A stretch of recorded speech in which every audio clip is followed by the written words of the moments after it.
नमस्कार दोस्तों, एक अपूर्ण रचना जो अभी पूरी नहीं हुई है, अभी तुरंत मैंने लिखी है, तो उसकी कुछ पंक्ति आपको साझा कर रहा हूँ। अगर आपको अच्छी लगे और आप मेरा उत्साह बढ़ाएं तो मैं शायद इसको पूरा कर पाऊँगा। इसी उम्मीद से आपके साथ साझा करता हूँ।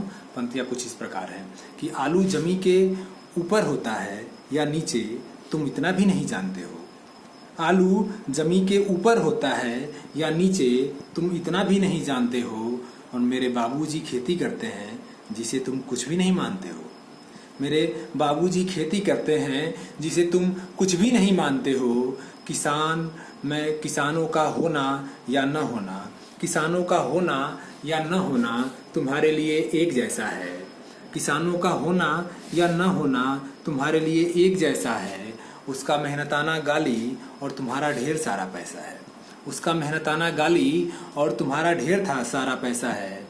मैं किसान का बेटा था, मैं किसान का बेटा था और मैं भी किसान हो गया। मैं किसान का बेटा था और मैं भी किसान हो गया। मेरे हिस्से में बचपन नहीं था, मैं सीधा जवान हो गया। मैं किसान का बेटा था और मैं भी किसान हो गया।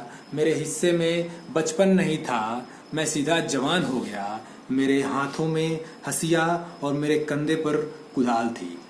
मेरे हाथों में हंसिया और मेरे कंधे पर कुदाल थी। मैं वयस्क हो गया था और मेरी उम्र 8 साल थी। मेरे हाथों में हंसिया और मेरे कंधे पर कुदाल थी। मैं वयस्क हो गया था और मेरी उम्र 8 साल थी। खेती अच्छी हो जाती थी, खेती अच्छी हो जाती थी और ढेर सारा अन्न होता था। खेती अच्छी हो जाती थी और ढेर सारा अन्न होता था। बाबूजी के साथ साथ पूरा परिवार प्रसन्न होता था। बाबूजी के साथ साथ पूरा परिवार प्रसन्न होता था। फिर बारी अन्न के बेचने की आती थी। फिर बारी अन्न को बेचने की आती थी। सबके मेहनत की कीमत देखने की आती थी। सबके मेहनत की कीमत फिर देखने की आती थी। महाजन कुछ 100 रुपये में पूरे साल की कीमत तौलता था। महाजन कुछ 100 रुपयों में पूरे साल की कीमत तौलता था। ये देखकर हमारा खून भीतर ही भीतर खौलता था।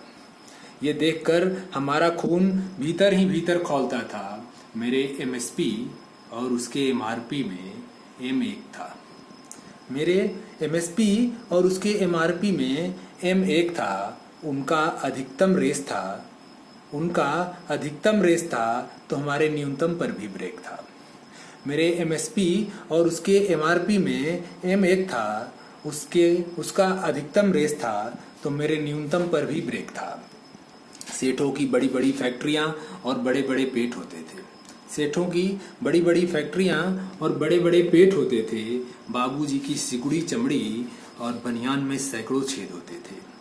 बाबूजी की सिकुड़ी चमड़ी और बनियान में सैकड़ों छेद होते थे। धन्यवाद दोस्तों, अभी इतनी ही लिख पाया हूँ और उम्मीद है कि मैं आगे और लिख पाऊँगा, इसको पूरा कर पाऊँगा। अगर आपको अच्छी लगे तो आप इसको शेयर करिएगा और मुझे ज़रूर सूचित करिएगा ताकि मैं इसको पूरा कर सकूँ। धन्यवाद।